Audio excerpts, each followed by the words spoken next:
اسلام نے جہاں وہ اس قدر شدت برتی ہے وہاں ساتھ ہی یہ ہے کہ احکام دیے ہیں پردے کے، سیگریگیشن آف سیکسز، ان کو علیحدہ رکھو. یہ آگ اور پانی کا میل بس ناگزیر جہاں ہو وہیں ہو. ہمارا معاشرہ بنیادی طور پر مکس سوسائٹی نہیں ہے، مخلوط معاشرہ نہیں ہے. اسلام جو معاشرہ بنانا چاہتا ہے اس میں مرد کا دائرہ کار گھر سے باہر ہے، عورت کا دائرہ کار گھر کے چار دیواری کے اندر. اس کے لیے جو اصل امنگ ہے، اس کے لیے جو آئیڈیل ہے،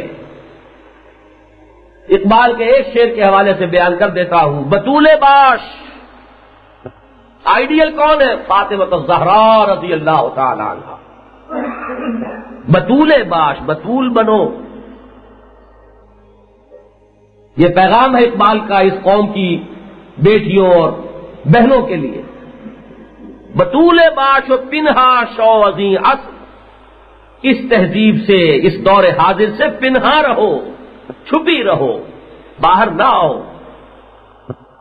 اس تہذیب سے اپنے آپ کو دور رکھو.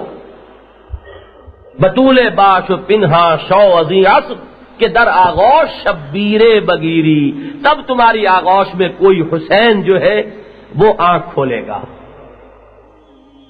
اگر وہ گود نہیں ہے فاطمہ کی تو حسین کہاں سے آ جائیں گے رضی اللہ تعالی عنہ؟ حسن کہاں سے آ جائیں گے رضی اللہ تعالی عنہ؟ وہ تو گہوارہ جو ہے، جیسا گہوارہ ہوگا ویسی چھاپ پڑے گی، ویسا کردار وجود میں آئے گا، ویسی ہی اولاد اٹھے گی، وہی ان کی امنگیں ہوں گی. بطول باش و پنہا شو ازیں اصل کہ در آغوش شبیر بگیری.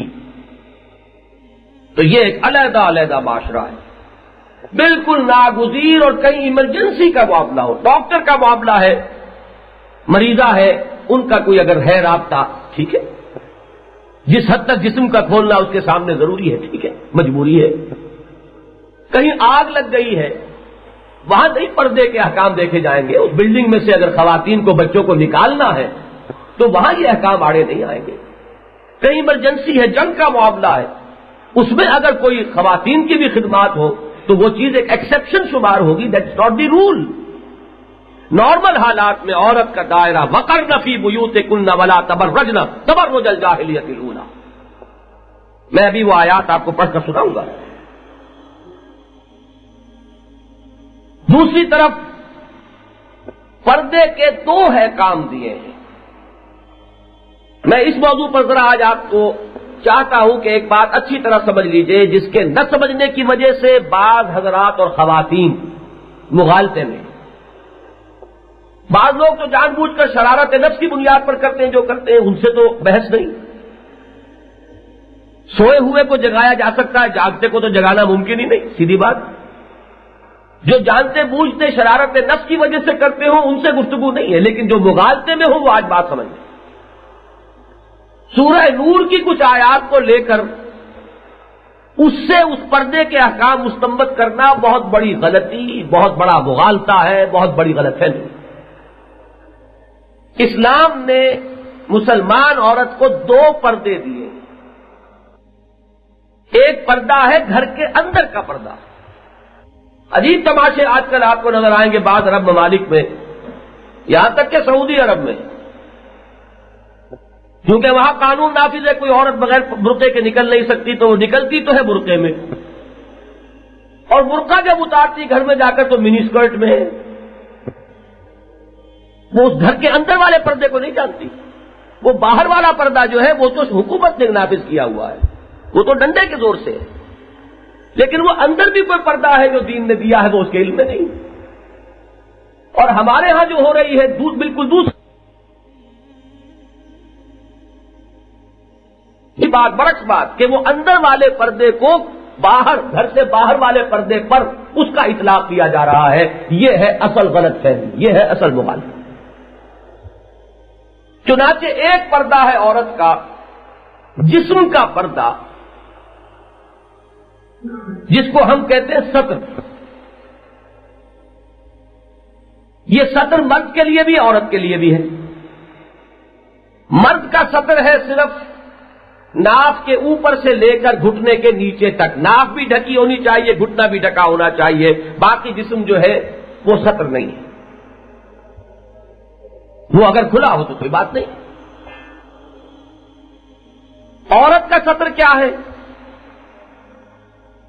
صرف چہرے کی ٹکیا کھلی ہو، سر کے بال نہیں، سر نہیں، چہرے کی ٹکیا، کلائی سے باہر کا ہاتھ اور ٹخنے سے نیچے کا پاؤں، صرف یہ کھل سکتے ہیں، باقی عورت کا پورا جسم سطر ہے۔ بقیہ جتنا جسم ہے عورت کا وہ صرف کھل سکتا ہے شوہر کے سامنے، نہ باپ کے سامنے کھل سکتا ہے، نہ بیٹے کے سامنے کھل سکتا ہے، نہ بھائی کے سامنے کھل سکتا ہے۔ پہلا پردہ یہ ہے اصل میں۔ اول تو سب سے پہلا یوں سمجھیے کہ لائن آف ڈیفنس وہ یہ، اور پھر یہ کہ یہ سطر جو ہے حضور نے فرمایا، لعنت فرمائی، کاسیات عاریات، اگر قانونی شرط پوری کر دی ہے اور یہ جسم کا حصہ ڈھانپ لیا ہے، لیکن یا تو کپڑا اتنا باریک ہے کہ جسم جھلک رہا ہے، اور یا سلا ہوا اتنا تنگ ہے کہ جسم کے ابھار ظاہر ہو رہے ہیں، تو یہ ننگی ہیں، اصل میں یہ مکشوفات ہیں، مستورات نہیں ہیں۔ حضور نے فرمایا کچھ ایسی بھی عورتیں ہوتی ہیں اور ان پر لعنت ہو اللہ کی، کاسیات عاریات، جو سب کچھ پہننے کے باوجود ننگی ہوتی ہیں۔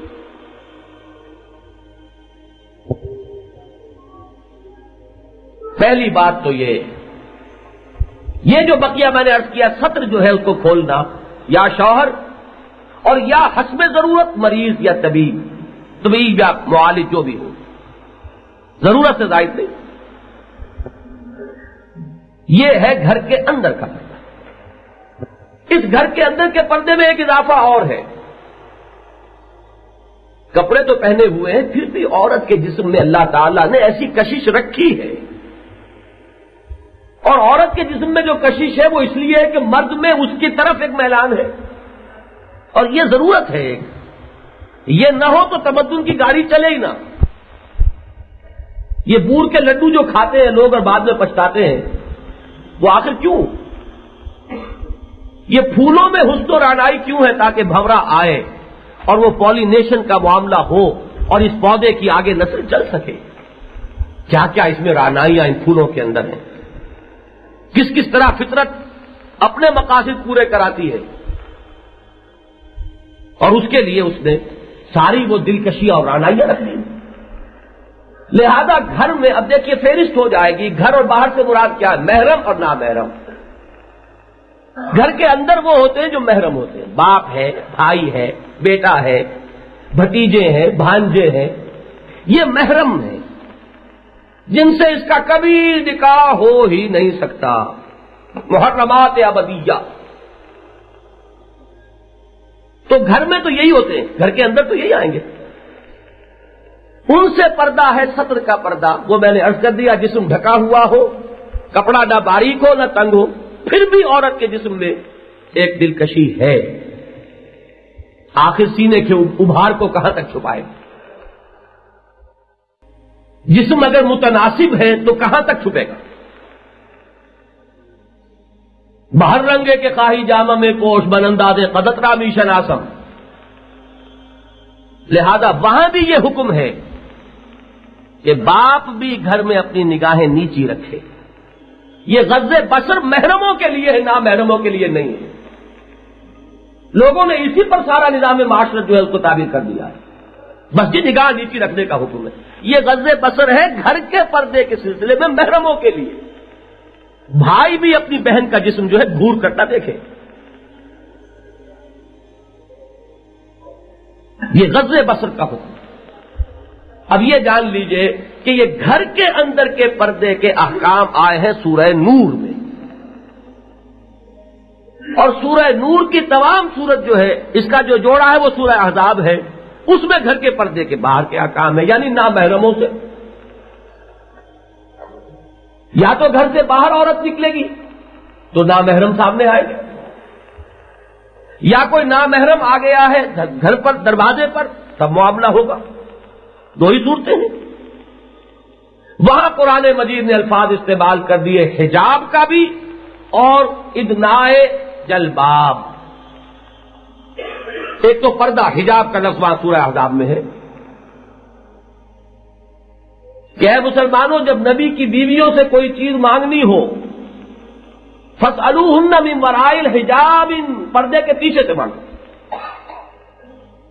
حالانکہ وہ تو تمہاری مائیں ہیں، اگر کوئی دلیل دینی ہوتی تو یہاں سے یہ ملتی، ان سے کیا ضرورت ہے؟ نبی کی بیویوں سے تو کسی مسلمان کی شادی ہو ہی نہیں سکتی، وہ تو ان کے حق میں مائیں ہیں. وَأَزْوَاجُهُ أُمَّهَاتُهُمْ، اس کی بیویاں اہل ایمان کے لیے مائیں ہیں.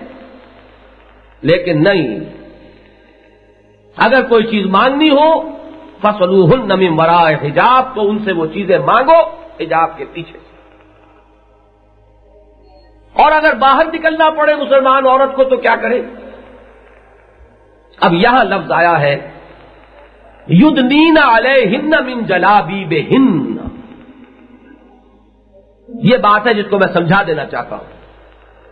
سورہ نور میں الفاظ آئے ہیں وَلْيَضْرِبْنَ بِخُمُرِهِنَّ عَلَى جُيُوبِهِنَّ. میں یہ آیات ذرا پڑھ دوں گا، آخر میں اپنی تقریر کے تیزی سے ترجمہ کر دوں گا، لیکن اصل مفہوم جو ہے پہلے سمجھ لیجیے. گھروں میں حکم دیا کپڑے پہنو، جسم پورا ڈھکا ہوا ہو سوائے چہرے کی ٹکیا اور ہاتھ اور پاؤں کے، اور کوئی حصہ جسم کا نظر نہ آئے. کپڑے باریک بھی نہ ہو کہ پہننے کے باوجود ننگی رہے عورت، اور تنگ بھی نہ ہو کہ ابھار جو ہے جسم کے وہ نمایاں. مزید برآں چلیے دیکھیے، ایک شخص نے، ایک خاتون نے کوئی کرتا پہن لیا ہے، ڈھیلا ڈھالا بھی ہے، دبیز بھی ہے، لیکن وہ چھاتی کے ابھاروں کا کیا کرے گی؟ لہذا اضافی بات فرمائی، اپنی اوڑھنیوں کے بکل مار لیا کرو اپنے گریبانوں پر. وَلْيَضْرِبْنَ بِخُمُرِهِنَّ عَلَى جُيُوبِهِنَّ. خمار کہتے ہیں دوپٹہ. وہ دوپٹہ جو ہے اس کو اس طرح پہنو کہ تمہارے گریبانوں کے اوپر اس کا بکل آ جائے. یہ ہے مسلمان عورت کی تصویر. کوئی شریف مسلمان عورت، کوئی شریف زادی اس کا نقشہ ہی ہو. اس کا یہ دوپٹہ صرف علامتی نہیں ہے کہ وہ رسی کی طرح گلے میں پڑا ہوا ہو اور چھلانگیں لگائی جا رہی ہوں. اس کے دوپٹے کا مقصد ہے سر کو ڈھانپے، گردن کو ڈھانپے، اور چھاتی کے ابھاروں کو اس کے گرد ایک بکل کی طرح پر ان کو چھپا لے، اس لیے کہ کرتے میں نہیں چھپ سکتے. تو یہ تو ہے گھر کے پردے کے اندر. یہ تو میں عرض کر چکا، جو بھائیوں سے پردہ ہے وہ، جو باپ سے پردہ ہے وہ، جو خسر سے پردہ ہے وہ، اس میں مستثنا ہے صرف شوہر. گھر کے باہر آؤ تو اب یہاں خمر کی بجائے جلباب کا لفظ آیا. جلباب ایک بڑی لمبی سی چادر کو کہتے تھے، اور پہلے سے عرب میں ان چیزوں کا رواج تھا. آخری الفاظ قرآن نے ایجاد تو نہیں کیے نا، عرب ووکیبولری جو ہے اسی سے پک اینڈ چوز کیے الفاظ. خمار اوڑھنے کا تصور موجود تھا. اکثر و بیشتر عرب عورت جو ہے وہ اس کو اپنے کمر کے درد کس کر رکھتی ہے. کام کاج میں لباس ڈھیلا ہے وہ پریشان نہ کرے اور ذرا ویسے بھی چستی رہے، تو یہ رواج تھا. کہا گیا کہ اس کو اوڑھو اور اس کے ذریعے سے اپنے گریبانوں کے اوپر بھی بکل مار دیا. دوسری چادر تھی جلباب. جب گھر سے باہر کوئی نکلتی تھی شریف عورت، عرب میں بھی تو آخر اسلام کے آنے سے پہلے بھی تو شرفا بھی تھے، اور پھر لونیاں وغیرہ جو عام ملازمائیں جس طرح ہوتی، اب بھی آپ کو جاگیرداروں کے ہاں مل جائیں گے. ایک ان کے گھر کی خواتین ہیں اور ایک ان کے جو کمی کاری ہیں ان کی عورتیں.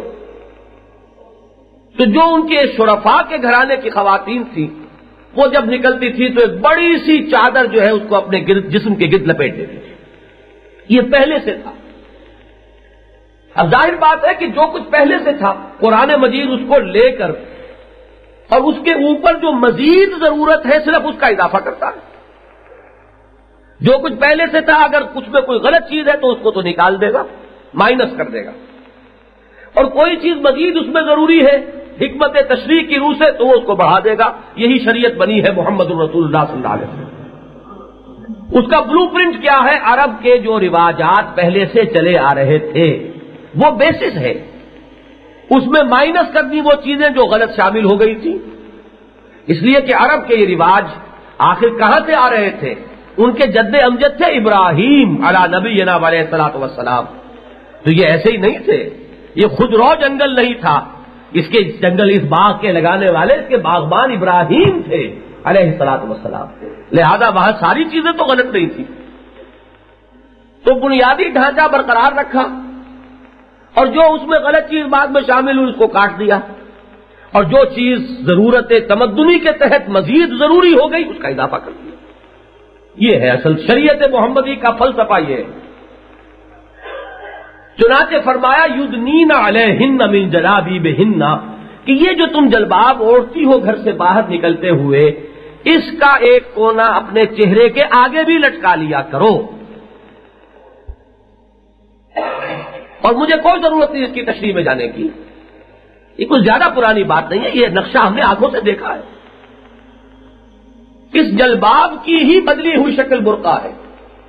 اب اگر آپ نے چادر اوڑھی ہوئی ہے اس طرح کی، اور اسی کا ایک کونا جو ہے اپنے چہرے کے آگے بھی لائی ہے کوئی خاتون، اور کہیں سے سمیٹ کر ایک آنکھ سے وہ اپنا راستہ دیکھ رہی ہے، اس کی بہترین اگر دیکھنی ہو تصویر تو آج بھی کبھی جا کر کسی دیہاتی ایرانی خاتون کو دیکھیں، اس طرح ڈھکی ہوتی ہیں وہ اپنی طویل چادر میں. ہمارے ہاں کی بیگمات نے چادروں کا ڈیزائن تو ان سے لے لیا ہے، وہ بندکیاں پڑی ہوئی چادریں، بڑی خوبصورت سی چادریں، لیکن وہ پہنتی ہیں اسے بڑی شان استغنا کے ساتھ. اس کو کوئی اس سے اپنے آپ کو چھپانا تو پیش نظر نہیں ہے، وہ تو پڑی ہوتی ہے بڑے اطمینان سے. جو وہ پہنتی ہیں ایرانی خواتین، جس طرح انہوں نے اس کو ایک ہاتھ سے اس طرح پکڑا ہوا ہوتا، میں تو حیران ہوتا ہوں کہ کیا ان کی ٹریننگ ہے کہ سوائے ایک آنکھ کے مجال نہیں کہ آپ کو چہرے کا کوئی حصہ نظر آ جائے، اور اس کے ساتھ کوئی نہ کوئی دوسرے ہاتھ میں ان کے سامان بھی ہوگا یا کوئی بچہ ہوگا. اس چادر کے لیے بہرحال ایک ہاتھ رک جائے گا. یہ ہے وہ بات کہ جس کی وجہ سے اس چادر کی جگہ برقعے نے لی. یہ جو ایک ہاتھ رک جاتا ہے اس میں جو تنگی ہو گئی، کہیں فرض کیجئے کہ بچے کو بھی گود میں لینا ہے اور کوئی چیز بھی ہاتھ میں اٹھا کر چلنا ہے تو کیسے ہوگا؟ ڈاکٹر کے ہاں جانا ہے، بچے کو بھی گود میں لینا ہے، اور کوئی بوتل دوائی کی جو ہے وہ بھی ہاتھ میں لی تو کیا؟ اس ضرورت نے یہ برقع بنوایا، ورنہ برقع جو ہے کوئی ایسی بات نہیں ہے کہ کسی نے کوئی سازش کی ہو اسلام کے خلاف اور مسلمان عورت کو برقع اڑا دیا ہو، معاذ اللہ. یہ در حقیقت اسی جلباب کی بدلی ہوئی شکل ہے. اس پر ہمیں اصرار نہیں ہے کہ برقع ہو، لیکن جلباب ہو تو اس شان کے ساتھ.